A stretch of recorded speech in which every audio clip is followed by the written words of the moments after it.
केरला के मुख्यमंत्री श्री पिनाराई विजयन जी, कर्नाटका के मुख्यमंत्री श्री वी.एस. येडियुरप्पा जी, केंद्रीय मंत्रिमंडल में मेरे सहयोगी श्री धर्मेंद्र प्रधान जी, प्रहलाद जोशी जी, वी. मुरलीधरन जी, सांसदगण, विधायकगण और भाई और बहनों, it is an honor to dedicate the 450-kilometer Kochi-Mangaluru natural gas pipeline to the nation. This is an important day for India, especially for the people of Kerala and Karnataka. These two states are being connected by a natural gas pipeline. I congratulate to people of these states. Congratulations also to all stakeholders for taking steps to providing clean energy infrastructure. The pipeline will have a positive impact on the economic growth of these two states. साथियों, Kochi Mangaluru pipeline इस बात का बहुत बड़ा उदाहरण है कि विकास को प्राथमिकता देते हुए सभी मिलकर काम करें तो कोई भी लक्ष्य असंभव नहीं। ये प्रोजेक्ट से जुड़े लोग जानते हैं कि इंजीनियरिंग के लिहाज से इसे पूरा करना कितना मुश्किल था। प्रोजेक्ट में कई दिक्कतें भी आई, लेकिन हमारे श्रमिकों, हमारे इंजीनियरों, हमारे किसानों और राज्य सरकारों के सहयोग से ये पाइपलाइन पूरी हुई। कहने को ये सिर्फ एक पाइपलाइन है, लेकिन दोनों राज्यों के विकास को गति देने में इसकी बहुत बड़ी भूमिका होने वाली है। क्यों आज देश गैस बेस्ड इकोनॉमी पर इतना बल दे रहा है? क्यों one nation one gas grid पर इतनी तेजी से काम हो रहा है? क्यों आत्मनिर्भर भारत के लिए गैस बेस्ड इकोनॉमी का तेजी से विस्तार बहुत जरूरी है? वो सिर्फ इस एक पाइपलाइन के फायदों से समझ आ जाएगा। पहला, ये पाइपलाइन दोनों राज्यों में लाखों लोगों के लिए ईज ऑफ लिविंग बढ़ाएगी। दूसरा, ये पाइपलाइन दोनों ही राज्यों के गरीब, मध्यम वर्ग और उद्यमियों का खर्च कम करेगी। तीसरा, ये पाइपलाइन अनेक शहरों में सिटी गैस डिस्ट्रीब्यूशन सिस्टम उसका एक माध्यम बनेगी। चौथा, ये पाइपलाइन अनेक शहरों में सीएनजी आधारित ट्रांसपोर्ट सिस्टम को डेवलप करने का आधार बनेगी। पांचवा, ये पाइपलाइन मैंगलोर केमिकल और फर्टिलाइजर प्लांट को ऊर्जा देगी, कम खर्च में खाद बनाने में मदद करेगी, किसान को मदद होगी। छठा, ये पाइपलाइन मैंगलोर रिफाइनरी और पेट्रोकेमिकल को ऊर्जा देगी, उन्हें स्वच्छ ईंधन देगी। सातवां, ये पाइपलाइन दोनों ही राज्यों में प्रदूषण कम करने में बड़ी भूमिका निभाएगी। आठवां, प्रदूषण कम होने का सीधा असर होगा पर्यावरण पर। जितनी कार्बन डाइऑक्साइड का एमिशन इससे कम होगा, वो लाखों पेड़ लगाने के बाद ही हासिल हो सकता है। साथियों, नवा लाभ ये कि पर्यावरण बेहतर होने से लोगों की सेहत भी अच्छी रहेगी, बीमारी पर होने वाला उनका खर्च भी कम होगा। 10वां, जब प्रदूषण कम होगा, हवा साफ सुथरी होगी, शहर में गैस आधारित व्यवस्थाएं होगी, तो और ज्यादा टूरिस्ट आएंगे। टूरिज्म सेक्टर को भी इसका लाभ होगा। और साथियों, इस पाइपलाइन के दो और लाभ हैं जिनकी चर्चा बहुत जरूरी है। इस पाइपलाइन के निर्माण के दौरान 12 लाख मैन डेज का रोजगार जनरेट हुआ है। पाइपलाइन के शुरू होने के बाद भी रोजगार और स्वरोजगार का एक नया इकोसिस्टम केरला और कर्नाटका में बहुत तेजी से विकसित होगा। फर्टिलाइजर उद्योग हो, पेट्रोकेमिकल उद्योग हो, बिजली उद्योग हो, हर उद्योग इससे लाभ लेगा और रोजगार के अवसर बनेंगे। साथियों, इस पाइपलाइन का एक और बड़ा लाभ पूरे देश को होगा। जब ये पाइपलाइन पूरी क्षमता से काम करना शुरू कर देगी, तो देश की हजारों करोड़ की विदेशी मुद्रा ये खर्च बच जाएगा। भारत COP21 के लक्ष्यों को लेकर जिस गंभीरता से काम कर रहा है, ये प्रयास हमें उसमें भी मदद करेंगे। साथियों, दुनिया भर के एक्सपर्ट्स का कहना है कि 21वीं सदी में जो भी देश अपनी कनेक्टिविटी पर और क्लीन एनर्जी पर सबसे ज्यादा जोर देगा, तेजी से काम करेगा, वो तेजी से नई ऊंचाई पर पहुंचेगा।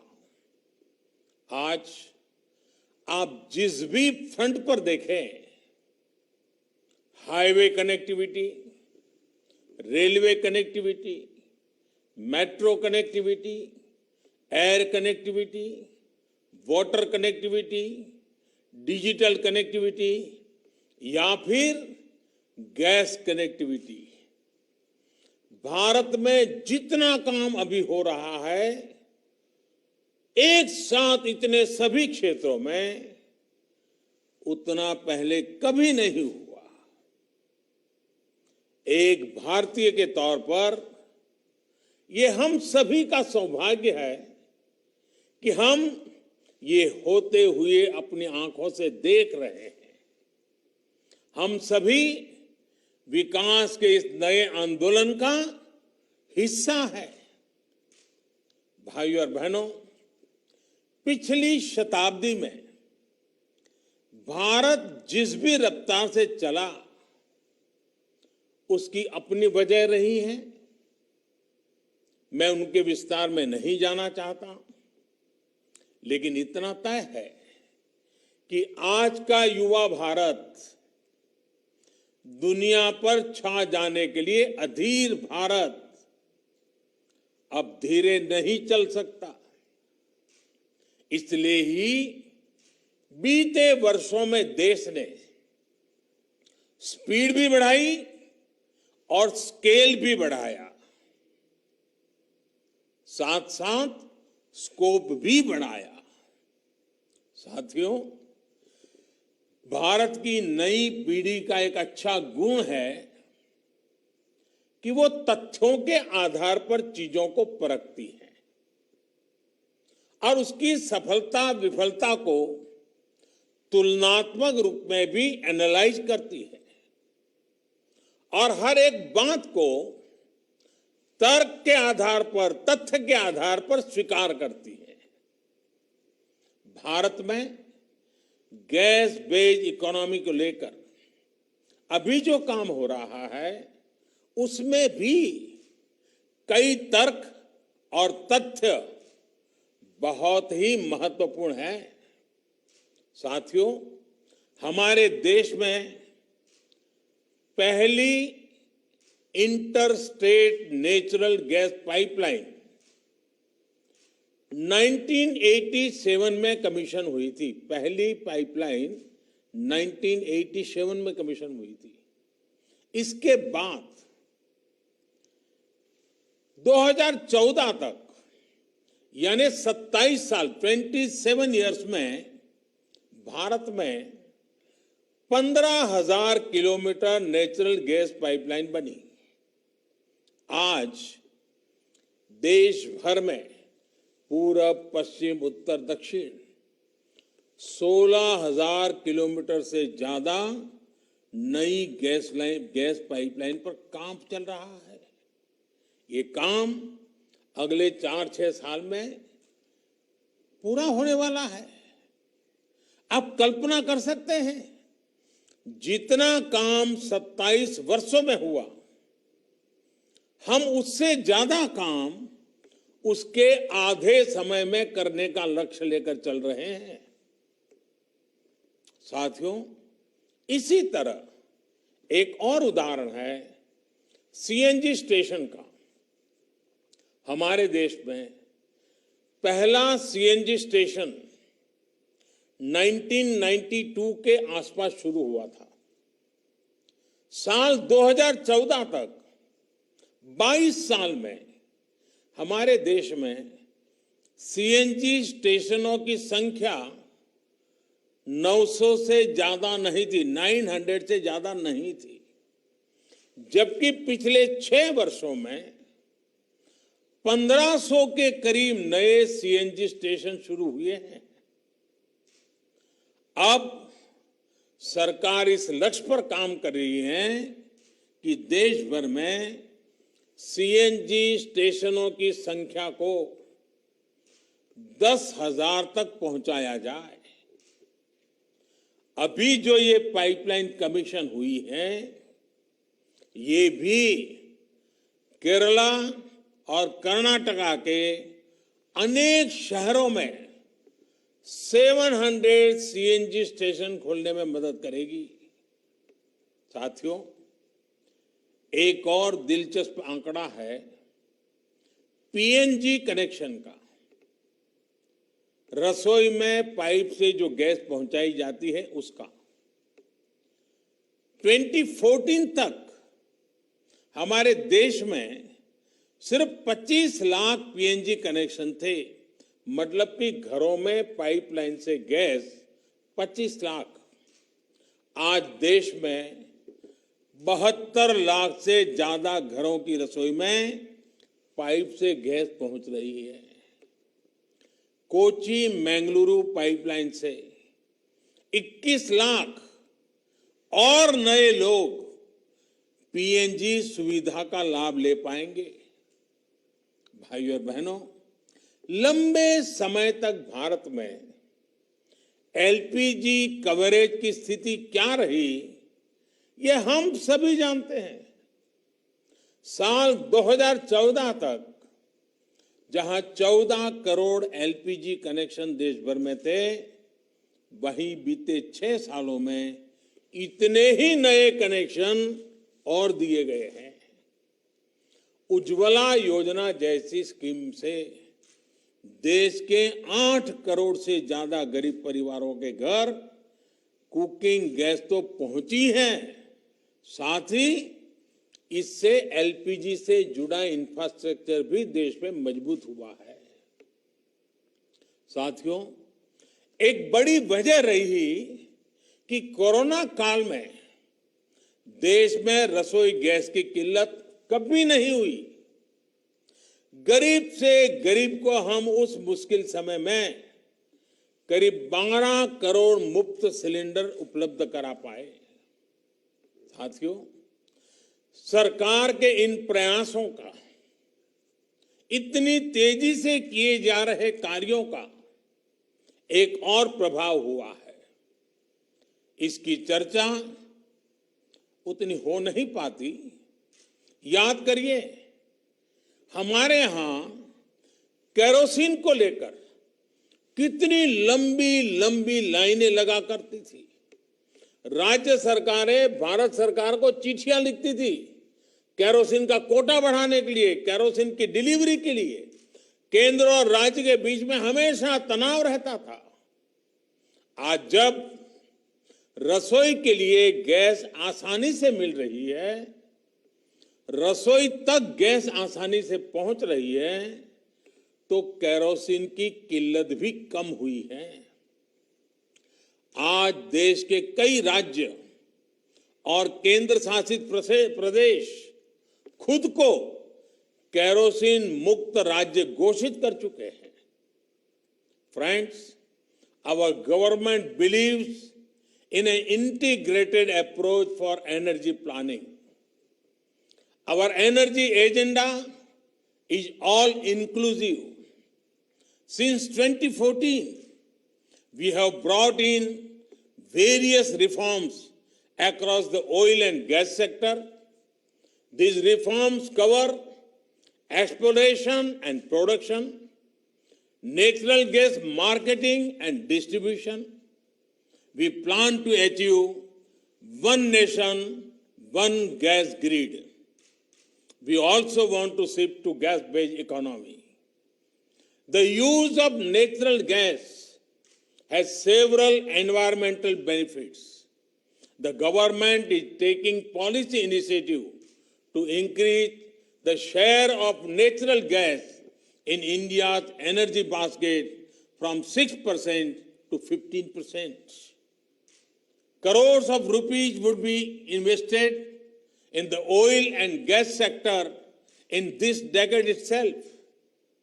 Dedication of this Kochi-Mangaluru natural gas pipeline of GAIL is a part of our journey to move towards one nation, one gas grid.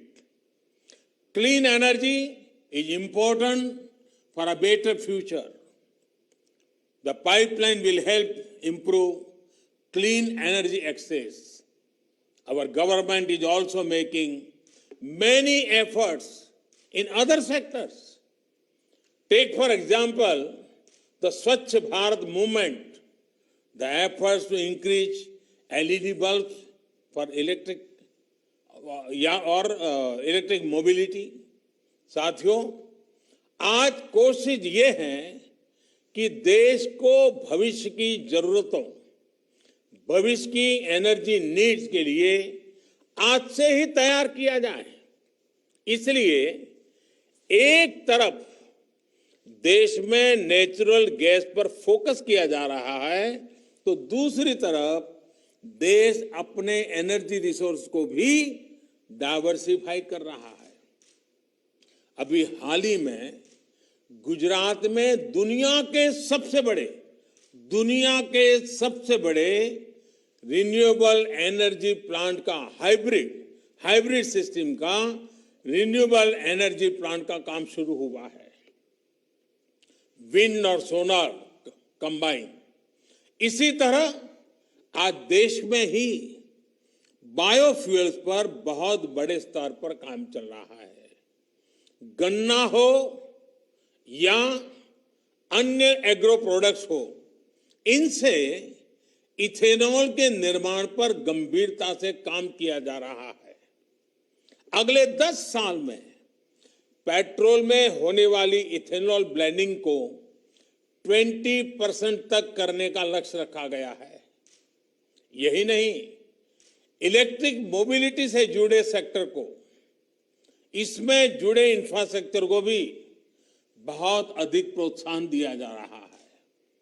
हम देशवासी को पर्याप्त, सस्ता, प्रदूषण रहित ईंधन मिले, बिजली मिले, इसके लिए हमारी सरकार पूरी प्रतिबद्धता से काम कर रही है। भाइयों और बहनों, देश के संतुलित और तेज विकास की सोच हमारे कोस्टल एरिया के डेवलपमेंट को लेकर भी स्पष्ट रूप से दिखती है। केरला हो, कर्नाटका हो, साउथ इंडिया के हर राज्य में जो समंदर से सटे हैं, वहां ब्लू इकोनॉमी के विकास के लिए एक कॉम्प्रिहेंसिव प्लान पर काम हो रहा है। ब्लू इकोनॉमी आत्मनिर्भर भारत का एक बहुत बड़ा स्रोत बनने वाला है। हमारे पोर्ट्स हो, कोस्टल रोड्स हो, इनको दूसरे माध्यमों से कनेक्ट किया जा रहा है। मल्टी मॉडल कनेक्टिविटी पर हमारा विशेष फोकस है। हमारा coastal region ease of living का भी मॉडल हो रहा है। ईज ऑफ डूइंग बिजनेस भी बेहतरीन हो, इसी लक्ष्य के साथ काम किया जा रहा है। भाइयों और बहनों, समुद्री किनारे पर बसी एक बड़ी आबादी हमारे किसानों की है, हमारे मछुआरे साथियों की है। ये सभी साथी समुद्री संपदा पर निर्भर ही नहीं है, बल्कि इसके बहुत बड़े संरक्षक भी हैं। इसलिए पूरे कोस्टल इकोसिस्टम की सुरक्षा और समृद्धि बहुत जरूरी है। बीते सालों में इसके लिए अनेक सार्थक कदम उठाए गए हैं। मछुआरों को डीप सी फिशिंग के लिए जरूरी मदद हो, फिशरीज का अलग डिपार्टमेंट बनाना हो, मत्स्य व्यापार से जुड़े साथियों को भी सस्ते ऋण के लिए किसान क्रेडिट कार्ड देना हो, इससे सामान्य मछुआरे साथी को भी लाभ हो रहा है। कुछ महीने पहले देश में 20,000 करोड़ रुपए की मत्स्य संपदा योजना शुरू की गई है। इसका सीधा लाभ केरला और कर्नाटका के लाखों मछुआरे साथियों को होने वाला है। आज मछली से जुड़े एक्सपोर्ट में तो हम तेजी से आगे बढ़ ही रहे हैं। एक क्वालिटी प्रोसेस सी फूड का हब भारत हो, इसके लिए भी हर जरूरी कदम उठाए जा रहे हैं। दुनिया में सीवीड की डिमांड बढ़ रही है, जिसको पूरा करने में भारत अहम भूमिका निभा सकता है। सीवीड फार्मिंग के लिए किसानों को जितना प्रोत्साहन मिलेगा, उतनी ही तेजी से इस क्षेत्र में भी हम आगे बढ़ेंगे। हम एकजुट होकर संकल्पित भाव से काम करेंगे, तभी हम हर राष्ट्रीय लक्ष्य को तेजी से हासिल कर पाएंगे। एक बार फिर कोची मंगलुरु गैस पाइपलाइन के लिए केरला और कर्नाटक के सभी नागरिक भाइयों बहनों को, इस काम से जुड़े हुए सभी महानुभावों को अनेक अनेक बधाइयां देता हूं, बहुत बहुत बधाई देता हूं। धन्यवाद।